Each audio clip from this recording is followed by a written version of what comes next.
কিছু কথা বলতে আসলাম অন্নপূর্ণা ভাণ্ডার নিয়ে। যেহেতু 2 দিন আগে আমি একটা পোস্ট ছেড়েছি অন্নপূর্ণা ভাণ্ডার নিয়ে। সরকার থেকে বলেছিল নাকি 18 তারিখে, 20 তারিখে, এমনকি 30 তারিখেও বলা হয়েছে জুলাই মাসের মানে টাকা ছাড়বে, কিন্তু এখনও কারো ছাড়েনি। আমি জানতে চাচ্ছি কেন ছাড়া হয়নি।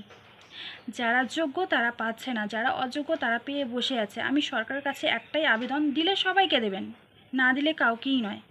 কেউ পাবে কেউ পাবে না সেটা তো হয় না। যেহেতু আমাদের বাড়িতে 2জন ক্যান্ডিডেট, আমার শাশুড়িমা আছে, আমি। হেড অফ দ্য ফ্যামিলি হচ্ছে আমার শ্বশুরমশাইয়ের ফর্ম দিয়েই 2জনের ফর্মটা ফিল আপ করা হয়েছে। আমার ফর্মটা দেখেছে, দেখার পরও অ্যাপ্রুভাল করেনি। আমার শাশুড়িমারটা অ্যাপ্রুভাল করে দিয়েছে, কিন্তু আমারটা আন্ডার প্রসেস হয়ে আছে। আমি জানতে চাইছি এরকম কেন হচ্ছে, মানে যারা যোগ্য তারা পাচ্ছে না। এদিকে আমাদের পাড়াতে অনেকেই সার্ভিসম্যান আছে, তারা পেয়ে যাচ্ছে। যখন সরকার থেকে বলল ইনকোয়ারি করা হবে, তাহলে এই কাজটা আগে কেন করলো না? যারা পাচ্ছে, মিথ্যে কথা বলে, চাকরিজীবী হওয়ার পরও মিথ্যে কথা বলে পেয়ে যাচ্ছে, তাদেরটা কেন আগে ইনকোয়ারি করা হয়নি? আর যারা পাচ্ছে না তাদেরটা কেন ইনকোয়ারি করা হবে? আমার সরকারের কাছে আবেদন, এরকম কেন হচ্ছে? তাহলে কি আমরা ধরে নেব আপনারা শুধু বড়লোকদের জন্যই সরকার, গরিবদের জন্য না? এই টাকাটা সবারই দরকার, মানে এই যে টাকাটা আপনারা দিচ্ছেন সরকার থেকে, এই টাকাটা সবারই দরকার। এমনও কতগুলো ফ্যামিলি আছে বাচ্চা কাচ্চা পড়াশোনা চালাতে পারছে না, এই টাকাটা তাদের জন্য খরচা করবে। আর এমনও কতগুলো ফ্যামিলি আছে যে লোন তুলে বসে আছে, লোনের টাকা শোধ করবে, তারা দিতে পারছে না, এই টাকার অপেক্ষায় আছে। কিন্তু যারা দরকার নেই তারা পেয়ে বসে আছে। এরকম কেন হচ্ছে? আমার কথা হচ্ছে, দিলে সবাইকে দেবেন, না হলে কাউকে না। আগে হ্যাঁ, আপনারা এটাও বলতে পারতেন যে আগে যাচাই করে নিই, বাছাই করে নেই, তারপরে দেওয়া হবে। আপনারা তো যাচাই বাছাই না করেই দিয়ে যাচ্ছেন। যারা পাওয়ার যোগ্য তাদেরকে দিচ্ছেন না, অথচ যারা পাওয়ার যোগ্য নয় তাদেরকে দিয়ে দিচ্ছেন। এটা কেন হচ্ছে? আমি জানতে চাইছি, মানে আমাদের মুখ্যমন্ত্রীর কাছে, শুভেন্দু অধিকারীর কাছে, মানে আপনারা কি করতে চাচ্ছেন?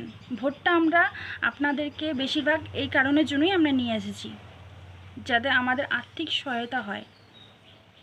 ঠিক আছে, আপনারা বলেছিলেন ভোট নেওয়ার সময় মা বোনদের আগের অ্যাকাউন্টেই অন্নপূর্ণা ভাণ্ডার ঢুকবে, কিন্তু আমরা আগের টাকাটাও পেলাম না। এখন যেই টাকাটা আমরা পাওয়ার যোগ্য সেটাও পাচ্ছি না। এটা কেন হচ্ছে? আমার মতন আরও কারা কারা আছো যাদের বাড়িতে শাশুড়ি বৌমা দুজনেই পেতো, কিন্তু একজনের অ্যাকাউন্টে ঢুকেছে, একজনের অ্যাকাউন্টে ঢুকেনি? কারা কারা আছো আমাকে কমেন্টে জানিয়ে যেও তো। তাহলে আমি ভাববো যে শুধু আমি নই, আরও অনেকেই আছে।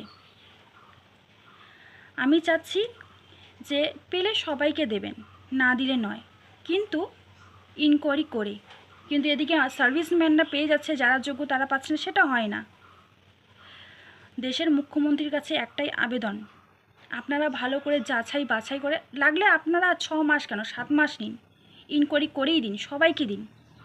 কিন্তু ইনকোয়ারি না করে যারা পাওয়ার যোগ্য তাদেরকে দিচ্ছেন না, যারা পাওয়ার যোগ্য না তাদেরকে দিয়ে আসেন, সেটা আমরা মানতে পারছি না। আমরা এটার তীব্র প্রতিবাদ জানাচ্ছি। যাই হোক, আমার যদি এই কথাগুলো কারো ভালো লেগে থাকে বা কারো এরকম হয়ে থাকে যে শাশুড়ি বৌমার মধ্যে একজন শাশুড়ি মার ঢুকেছে, বৌমার ঢোকেনি, বা কারো বৌমার ঢুকেছে শাশুড়ি মার ঢোকেনি, এরকম যদি হয়ে থাকে, তাহলে প্লিজ একটু কমেন্টে জানিয়ে যাবেন। কারণ আমরা অনেক টেনশনে আছি যে আদৌ আমরা পাবো তো। যাই হোক, আমার এটুকুই বলার ছিল মুখ্যমন্ত্রী শুভেন্দু অধিকারীর কাছে। আমার যদি এই ভিডিওটা কেউ দেখে থাকো তো প্লিজ ওনার কাছে পৌঁছে দেবেন। নমস্কার, আমি আলিপুরদুয়ার বাসিন্দা। এটুকুই বলার ছিল অন্নপূর্ণা ভাণ্ডার নিয়ে।